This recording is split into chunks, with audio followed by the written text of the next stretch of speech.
sniffers and, you know, German Shepherds here. Cisco at the heart of food and service. Find out Cisco be on bullshit. How about that? So, right, I don't know. They set up a checkpoint before. Before it was for the debate. So I'm wondering if Kamala's people are staying in the hotels here.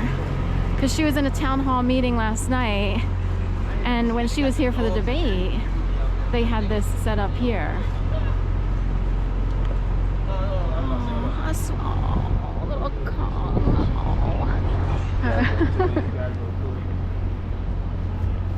So SWAT, I think it is, you know, presidential-ish.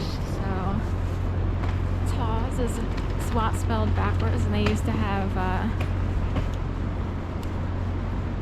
a framing shop called TAWS, but they changed it. No longer exists. It used to be under the Versailles building at 16th, the southeast corner of 16th and Locust.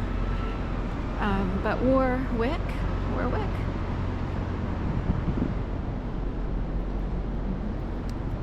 So a little surprise here this morning. Last night I heard motorcycles, and I thought, like, is Harley Davidson coming through the city? Because all the motorcycles were echoing about, you know, around the buildings. Turns out it was the police, like, kind of riding around.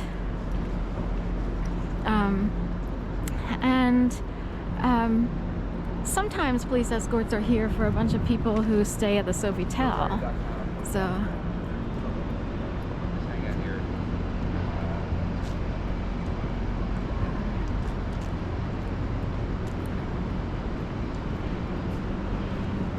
Make a left.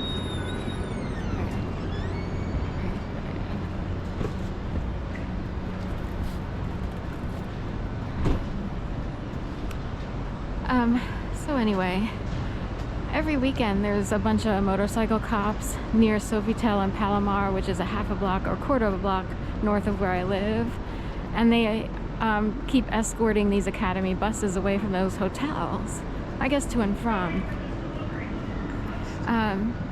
And I have yet to find out who actually gets in the academy buses. We have 4 horses here. This is 250 South 17th. And in fact, they have a Gameboard tile, like in the foyer. It's a Gameboard black and white tile.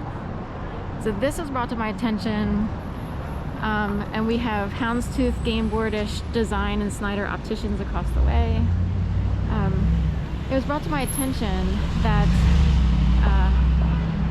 the Gameboard theme keeps coming up. In fact, up on Fairmount, it looks like that Louisiana artist, you know, I forget his name, Waiting on the World Shade.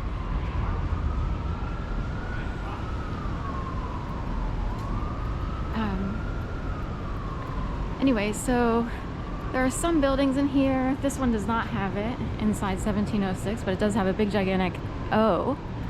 So you can do with the O what you want to do with the O. But also 1776 is the Constitution. That's when it was ratified and all that other stuff. Now we have 1706. So anyway, I just passed by that on my left. But that building there, Barclay, they too have a black and white tile, and see how they're on the same block? So the Barclay and 250 South 17th are on the same property, if you will. Like technically they're on the same massive quadrant of a block. And they would have tile floors that are black and white in their foyer or lobby, whatever you want to call that, entryway area. So I wanted to come over here. My sister posted something on Facebook, and it reminded me of something that I pass every day. And it's these sort of flying dragon, really I guess they called it a phoenix in the post that she shared. And it would be like the fallen angel rises as a phoenix or what have you. And I guess a phoenix can look like what I thought was like a flying dragon. I guess they're kind of in the same group. I think she messed up. So some people will, we won't get into what people think they're supposed to do and where they think they're supposed to go and how they're supposed to cross paths with people.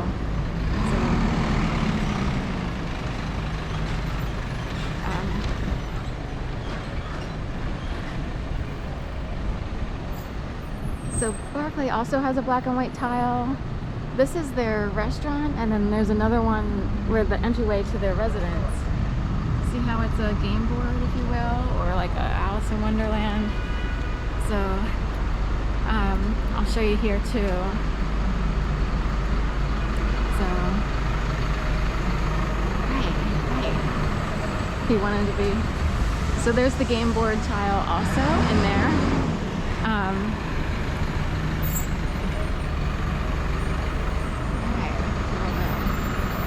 They have like helmet looking emblems. I don't know how they decide design and stuff like that, but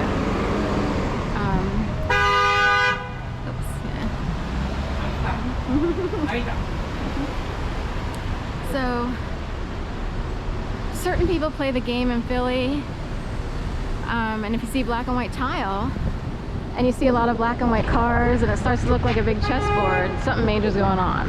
That's the idea behind people who read stuff that way.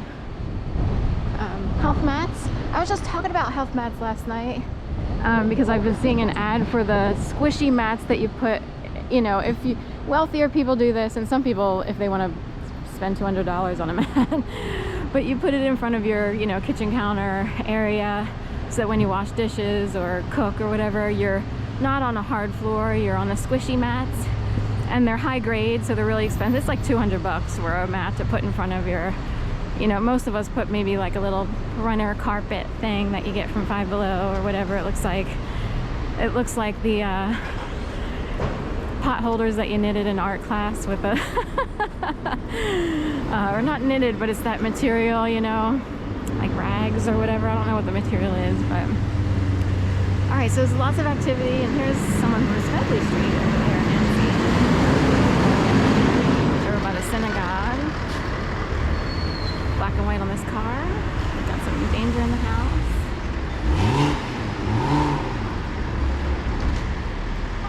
Going through the bike lane. Okay. So see how he passed really quick on the bike lane? I'm glad there wasn't a biker on the other side. You know, hopefully when people try to pass, they pay attention, but some people are in such a hurry, they just like zip right by and they kind of hope and hedge their bets and, you know, take their chances that no one's in the bike lane. In fact, that's the very location that someone was killed in the bike lane a couple months ago.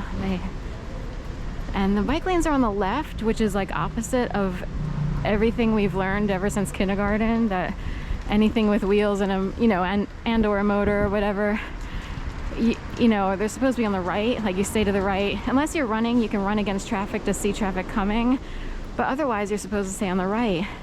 So they flipped the bike lanes. The argument back then was that it would be safer